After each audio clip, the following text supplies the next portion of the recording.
She should be here by now.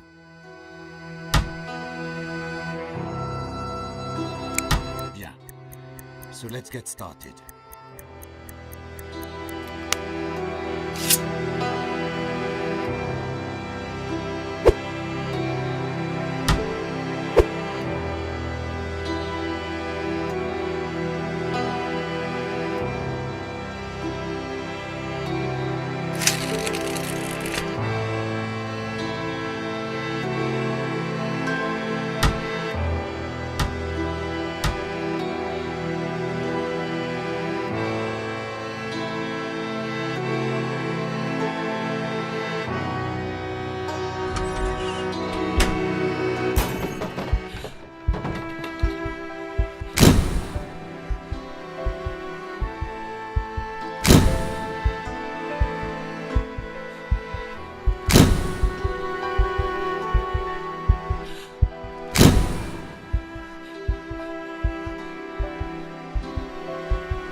Monsieur Eaton!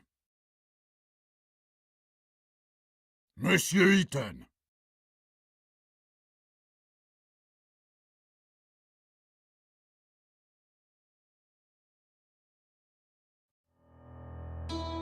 Monsieur Eaton, I'm talking to you. I'm sorry, Monsieur le Président, I was thinking. Do you understand the indictment? Sorry, but I have to ask the prosecutor to repeat. Monsieur Eaton, do you consider it to be a joke? You're charged with a serious crime. Please stay focused. Monsieur Prosecutor, please continue. As I said, I accuse Alfred Eaton of murdering Marie Capet on the 17th of October 1894 in Paris. That day, Alfred Eaton was at the theatrical premiere of Prométhée, Vol du Feu, which took place at Opéra Garnier. As it is apparent from the testimony of witnesses, the accused left at about 8:30 p.m., before the end of the banquet. At about 9:25 p.m., he rented a room in his name at the Caucasus Hotel, which is adjacent to the building in which he lives. It was in that room that approximately at 11:16 p.m. Marie Capet was murdered.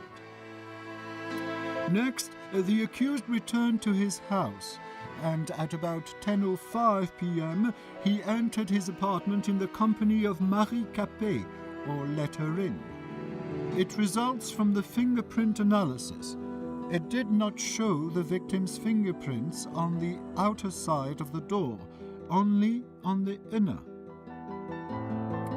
Alfred Eaton, by means of deception or threats, led the victim to his secret workshop, which is located on the first floor of his apartment.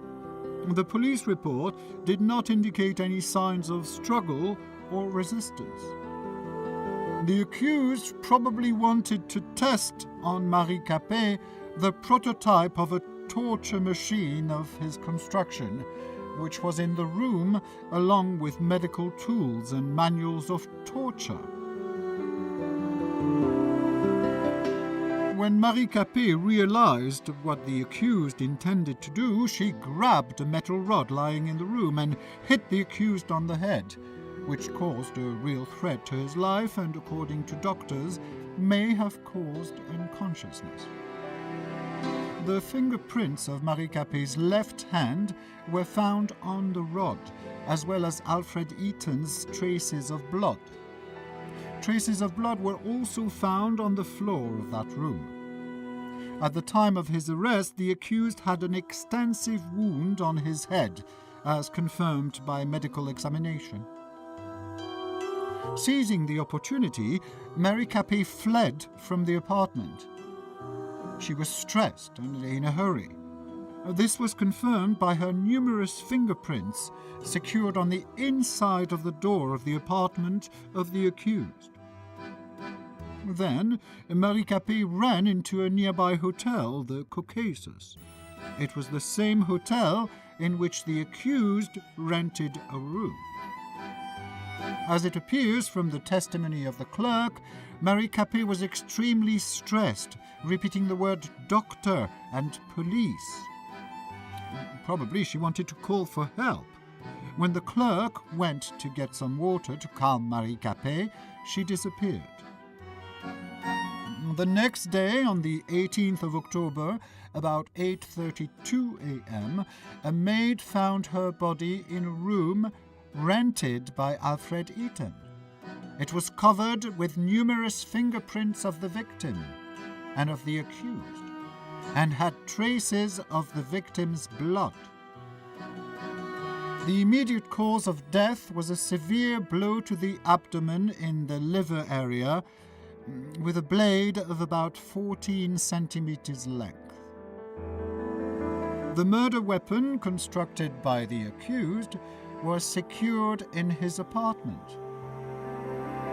Marie Capet's unwashed blood stains were still present on it, as well as the fingerprints of the accused.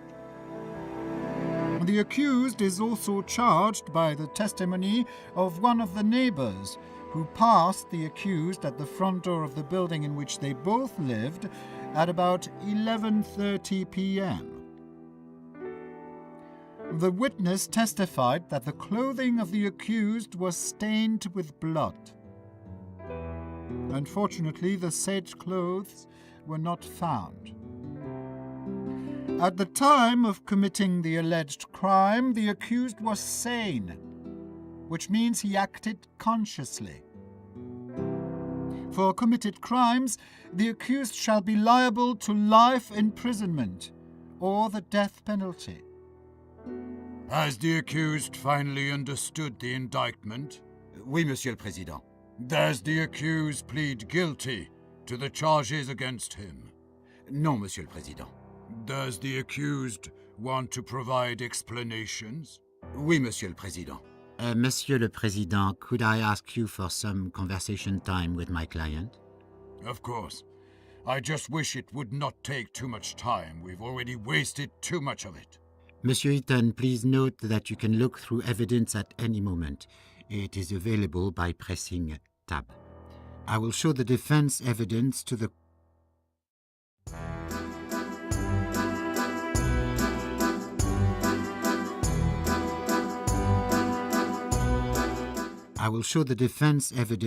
court at the time of your uncovering during the testimony. It might surprise the prosecutor. If necessary, you can recall the string of events according to the prosecution by pressing the Q key.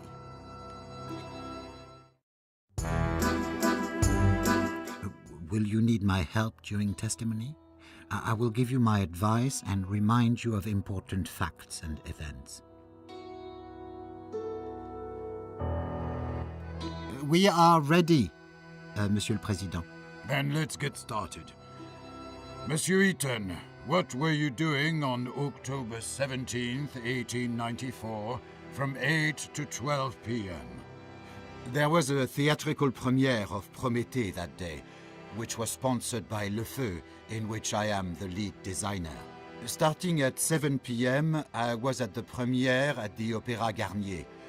Around 8:30 p.m., after the play, I found that I did not want to attend the dull banquet, and instead I preferred to work. I said goodbye to Hugo Argent, president of Le Feu, and I drove home. I got there at about 9 p.m.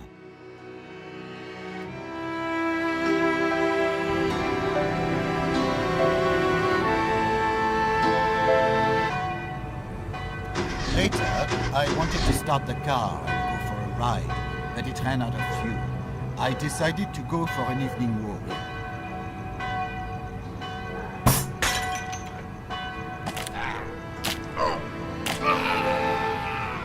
I entered the Café de Paris cafeteria. I wanted to drink some good wine and eat a piece of cheese. A group of Parisian rabble tried to throw me out, screaming that there was no room for gypsy thieves. They beat me and threw me into the street. I was all covered in blood. Did you report this fact to police officers? No, Monsieur le Président. I decided that it was not worth losing my time. And why is that? A second of my work is more important than the lifetime of each and every one of those plebeians. Besides, if I had reported it, I would have done them a favor. What do you mean, Monsieur? In jail, they would have had better living conditions than those holes that they call houses. I understand. Please return to your testimony.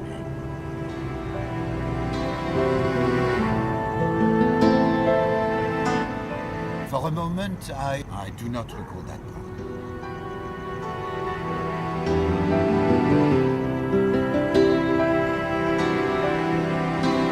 I read cultural announcements. I looked at slogans written by the I do not recall that part. For a moment, I admired the charming streets of Montmartre.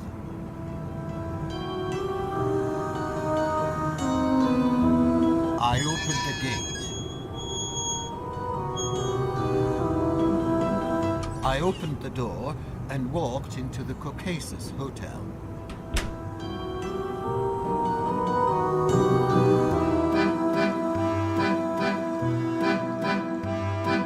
I opened the inner door.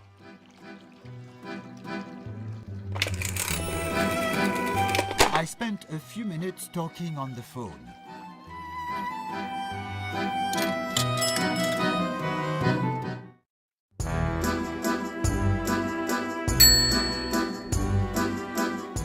I bought a few things from... I tried to open the door to the restaurant, but it was closed because of the late hour. Apparently, the clerk noticed my state, but the rules of savoir-vivre did not let him make any commentary. I wanted to rent a room in a hotel, but the clerk said that a room had already been rented in my name. He said it's on the top floor and gave me a spare key. I must add that the conversation with this man was not held at about 9:25 p.m., as according to his testimony, but at a different time. Monsieur Eaton, do you claim that you did not rent that room? Oui, Monsieur le Président, but I knew it could not be a coincidence. The name Ethan is not that common. So you tried to learn more from the clerk? Yes, however, he hid behind his professional secrecy. I knew he wouldn't tell me a thing. I do not understand one more thing. You live next to the hotel, so why did you want to rent a room there? Sometimes I meet up with some girls of the Moulin Rouge, and due to my reputation, I prefer not to do it in my apartment. Did you meet Marie Capet face to face? No, Monsieur le Président, never. I understand. Please continue. I wanted to check the guest book, but I couldn't do that with the clerk nearby. I opened the elevator grate. Then I took the elevator to the second floor.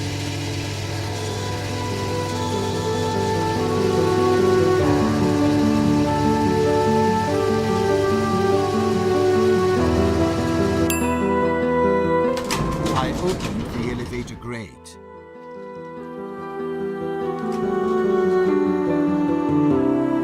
For a moment, I admired the paintings of Paris.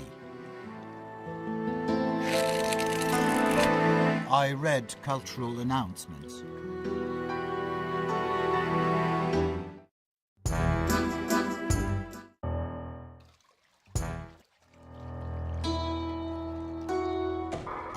I opened the inner door.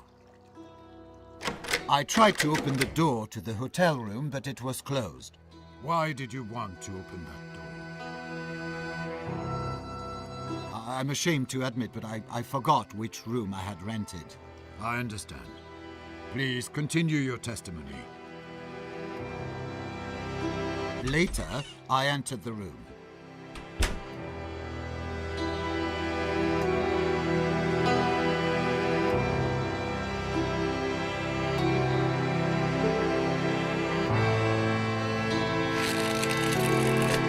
I read cultural announcements. Later, I tasted some champagne from the ice bucket.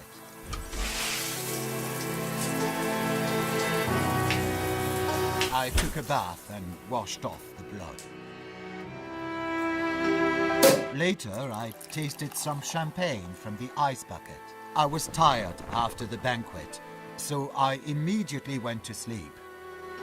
I was even too tired to undress. Is it all you want to testify, Monsieur Eaton? Oui, Monsieur le Président. And so I close the hearing. It is time to present your positions.